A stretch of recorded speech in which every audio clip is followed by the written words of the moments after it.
Recent గా రామ్నాథ్ కోవింద్ గారి నేతృత్వంలోని high power committee one nation one election concept ని రికమెండ్ చేసింది. ఈ రికమెండేషన్ ని క్యాబినెట్ కూడా ఆమోదించింది. ఈ వీడియోలో మనం వన్ నేషన్ వన్ ఎలక్షన్ కి సంబంధించిన కంప్లీట్ ఇన్ఫర్మేషన్ తెలుసుకుందాం. ప్రజెంట్ గా మన కంట్రీలో లోక్సభ ఎలక్షన్స్ జరిగే టైంలో అన్ని స్టేట్స్ లో అసెంబ్లీ ఎలక్షన్స్ లేదా లోకల్ గవర్నమెంట్ కోసం ఎలక్షన్స్ జరగడం లేదు. ఫర్ ఎగ్జాంపుల్ తెలంగాణలో అసెంబ్లీ ఎలక్షన్స్ 2023లో జరిగితే లోక్సభ ఎలక్షన్స్ 2024లో జరిగాయి. మళ్ళీ ఇప్పుడు మున్సిపల్ అండ్ పంచాయతీ ఎలక్షన్స్ ఉంటాయి. ఎలక్షన్స్ ఇలా జరగటం వల్ల చాలా ప్రాబ్లమ్స్ వస్తున్నాయి. అలా జరగకుండా ఉండడానికి వన్ నేషన్ వన్ ఎలక్షన్.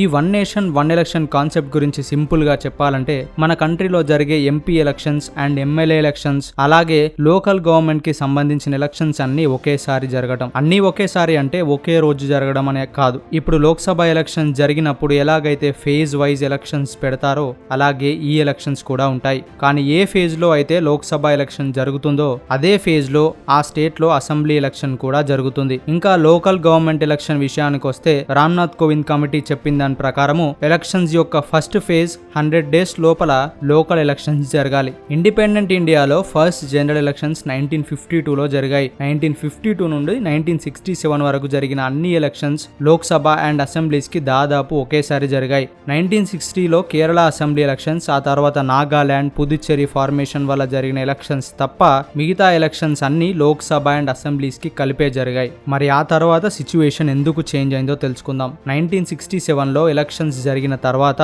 1970లో అంటే ఇంకా 15 మంత్స్ టైం ఉండంగానే ఇందిరాగాంధీ లోక్సభని డిజాల్వ్ చేసింది, అంటే లోక్సభని రద్దు చేసింది. దీనివల్ల ఎలక్షన్స్ మళ్ళీ 1971లో వచ్చాయి. ఇక్కడ కేవలం లోక్సభ మాత్రమే డిజాల్వ్ అయింది, అంటే రద్దు చేయబడింది, కానీ అసెంబ్లీస్ కాదు. కాబట్టి నెక్స్ట్ అసెంబ్లీ ఎలక్షన్స్ 1972లోనే జరిగాయి. ఇలా first time Lok Sabha and assembly elections కి గ్యాప్ వచ్చింది. ఆ తర్వాత ఎమర్జెన్సీ టైంలో లోక్సభ టర్మ్ ని ఎక్స్టెండ్ చేయడం, ఇంకా 1977 ఎలక్షన్ తర్వాత కొన్ని స్టేట్ అసెంబ్లీస్ ని రద్దు చేయడం, మళ్ళీ ఇందిరాగాంధీ వచ్చిన టైంలో మళ్ళీ కొన్ని స్టేట్స్ యొక్క అసెంబ్లీస్ ని రద్దు చేయడం వల్ల లోక్సభ మరియు అసెంబ్లీ ఎలక్షన్స్ మధ్యలో గ్యాప్ రావడం మాత్రమే కాకుండా వివిధ స్టేట్స్ లో జరగాల్సిన ఎలక్షన్స్ లో కూడా గ్యాప్ వచ్చింది. అంటే ఇప్పుడు లోక్సభ ఎలక్షన్స్ ఒక్కసారి జరిగితే కొన్ని రాష్ట్రాల ఎలక్షన్స్ మరోసారి, మరికొన్ని రాష్ట్రాల ఎలక్షన్స్ ఇంకోసారి జరగడం మొదలైంది. ఇలా 1967 వరకు జరిగిన సైమల్టేనియస్ ఎలక్షన్స్ మొత్తం డిస్టర్బ్ అయిపోయాయి. ఇప్పుడు అసలు వన్ నేషన్ వన్ ఎలక్షన్ జరగడం వల్ల ఎలాంటి లాభాలు ఉంటాయో తెలుసుకుందాం. ఒకేసారి ఎలక్షన్ జరగడం వల్ల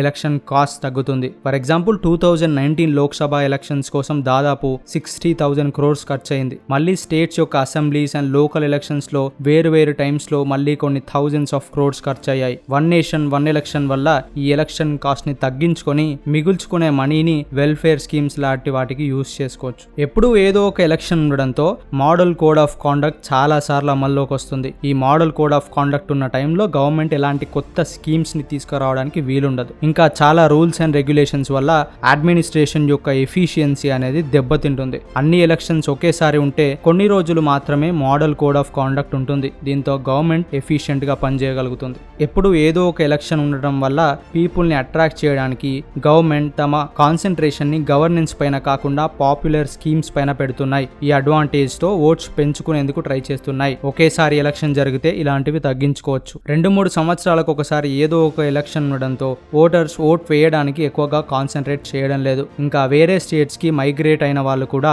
ప్రతిసారి వచ్చి ఓట్ వేయలేకపోతున్నారు. ఎలక్షన్ కమిషన్ ప్రకారం UP and Bihar Lok Sabha elections లో ఓటింగ్ పర్సెంటేజ్ ఎక్కువగా ఉంటే ఆ స్టేట్స్ లో అసెంబ్లీ ఎలక్షన్స్ లో మాత్రం చాలా తక్కువగా ఓటింగ్ పర్సెంటేజ్ ఉంటుంది. ఒకేసారి ఎలక్షన్స్ పెట్టడం వల్ల ఓటింగ్ పర్సెంటేజ్ పెరగడానికి ఛాన్స్ ఉంటుంది. ఎక్స్పర్ట్స్ అయితే వన్ నేషన్ వన్ ఎలక్షన్ వల్ల మనీ పవర్ ని కూడా తగ్గించొచ్చు అంటున్నారు. ఇలాంటి సిస్టమ్ ఇప్పటికే ప్రపంచంలో south Africa, Indonesia, Sweden, Belgium, Philippines లాంటి కంట్రీస్ లో ఉంది. కానీ ఈ బిల్ పాస్ అవడంలో మరియు పాస్ అయిన తర్వాత ఇంప్లిమెంటేషన్ అవ్వడంలో చాలా ఛాలెంజెస్ ఉన్నాయి. అవేంటో తెలుసుకుందాం. మన కాన్స్టిట్యూషన్లోని ఆర్టికల్ 83 ప్రకారం లోక్సభకి అలాగే అసెంబ్లీకి ఆర్టికల్ 172 ప్రకారం ఫిక్స్డ్ టెన్యూర్ ఉంటుంది. ఇవే కాకుండా ఆర్టికల్ 85, 174 అండ్ 356లో Lok Sabha, assemblies and central government and state government కి సంబంధించిన అంశాలు ఉంటాయి. వన్ నేషన్ వన్ ఎలక్షన్ కావాలంటే ఈ ఆర్టికల్స్ కి సంబంధించి 2 కాన్స్టిట్యూషనల్ అమెండ్మెంట్స్ అంటే రాజ్యాంగ సవరణలు అవసరం. ఒక అమెండ్మెంట్ కి స్పెషల్ మెజారిటీ అవసరం అయితే మరొక అమెండ్మెంట్ కి స్పెషల్ మెజారిటీతో పాటుగా గా 50% కన్నా ఎక్కువ స్టేట్స్ యొక్క ఆమోదం కావాలి. ప్రజెంట్ సిచ్యువేషన్ లో ఇలా జరగడం కొంచెం కష్టమే. తృణమూల్ కాంగ్రెస్,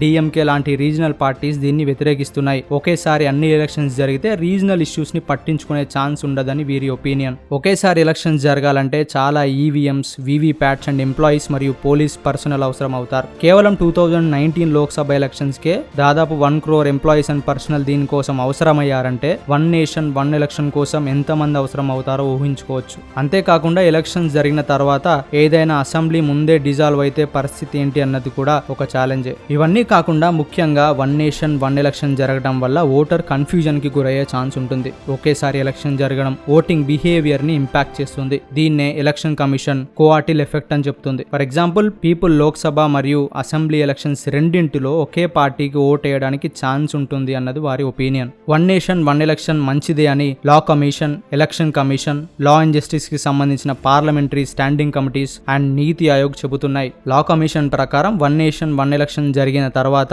ఏదైనా స్టేట్స్ లో అసెంబ్లీస్ డిజాల్వ్ అయితే వాటికి మిడ్ టర్మ్ ఎలక్షన్స్ నిర్వహించాలి అండ్ పీపుల్ కి ఈ ఎలక్షన్స్ కి సంబంధించిన అవేర్నెస్ కల్పించాలి. లా అండ్ జస్టిస్ కి సంబంధించిన పార్లమెంటరీ స్టాండింగ్ కమిటీ ప్రకారం ఈ బిల్ పాస్ కావడానికి పొలిటికల్ కన్సెన్సస్ కావాల్సి ఉంటుంది. అన్ని పొలిటికల్ పార్టీస్, ముఖ్యంగా రీజనల్ పార్టీస్ యొక్క అభిప్రాయాన్ని తీసుకొని చర్చించిన తర్వాతే ఇది సాధ్యపడుతుంది. నీతి ఆయోగ్ ప్రకారం ఇలా ఒకేసారి ఎలక్షన్ జరగాలంటే ఫస్ట్ ఎలక్షన్ ఫేజ్ వైజ్ లో జరగాలి. అలాగే అడ్మినిస్ట్రేషన్ మరియు లాజిస్టికల్ సిస్టమ్ ని, ఆ ఫ్రేమ్ వర్క్ ని స్ట్రెంథెన్ చేసుకోవాల్సిన అవసరం ఉంటుంది. రామ్నాథ్ కోవింద్ గారి కమిటీ ప్రకారం లోక్సభ ఫస్ట్ అమెండ్మెంట్ బిల్ ని పాస్ చేసేదాన్ని బట్టి ఒక అపాయింటెడ్ డేట్ ఉంటుంది. ఆ అపాయింటెడ్ డేట్ తర్వాత ఫామ్ అయిన స్టేట్ అసెంబ్లీస్ లోక్సభతో పాటు డిజాల్వ్ అయిపోతాయి. మరికొన్ని స్టేట్స్ యొక్క అసెంబ్లీస్ లోక్సభ ఎలక్షన్స్ తో సింక్ కావడానికి వాటి యొక్క టర్మ్ కన్నా ముందే అవి డిజాల్వ్ అయిపోతాయి.